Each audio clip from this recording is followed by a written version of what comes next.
Le mois dernier, nous avons vu quelques moyens pour redonner une impulsion commerciale à votre entreprise. Aujourd'hui, nous allons voir quels sont les meilleurs outils pour vendre et pour réussir à fidéliser vos clients.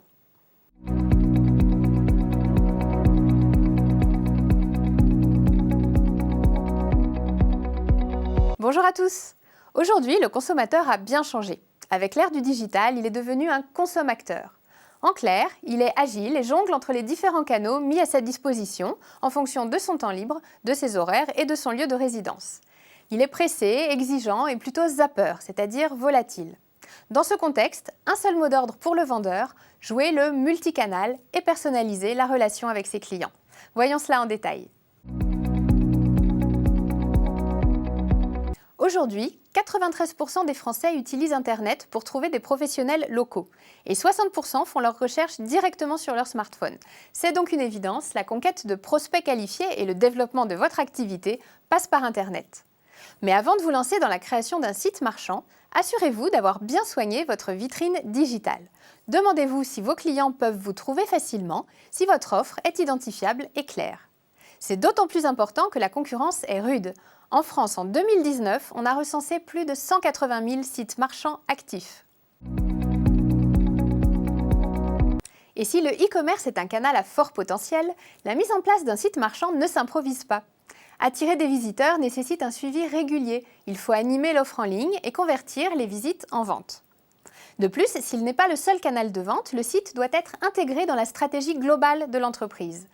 Le but étant de proposer des parcours d'achat cohérents aux consommateurs. Autre point, faut-il compter sur les réseaux sociaux ? Oui, les réseaux sociaux sont devenus incontournables. Pourquoi ? Parce que 70% de la population les utilise. C'est donc un canal puissant pour conquérir et fidéliser ses clients. Mais attention, avant de se lancer, il faut identifier ses objectifs et réfléchir à une ligne éditoriale adaptée.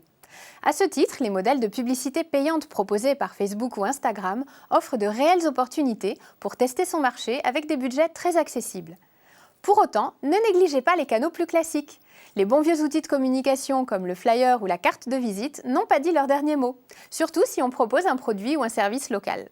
Cela dit, quel que soit le canal, n'oubliez pas que la base de la vente, c'est la relation client. Restez à l'écoute de vos clients, c'est la clé pour mesurer leur satisfaction, s'adapter à leurs demandes et répondre à leurs attentes de manière personnalisée. Mettre un programme de fidélité en place peut être un excellent moyen d'y parvenir. Mais n'oubliez pas que vous adoptiez une stratégie de conquête ou de fidélisation, il faut d'abord bien connaître ses prospects et ses clients. Et surtout, ne jamais oublier l'adage « le client est roi ». En résumé, pour vendre et fidéliser à l'ère du digital, il est recommandé de passer par Internet et les réseaux sociaux sans négliger les canaux plus classiques. Mais quel que soit le canal, le meilleur conseil que nous pouvons vous donner, c'est de rester à l'écoute de vos clients. Rendez-vous le mois prochain pour un nouveau numéro de Parole d'Expert.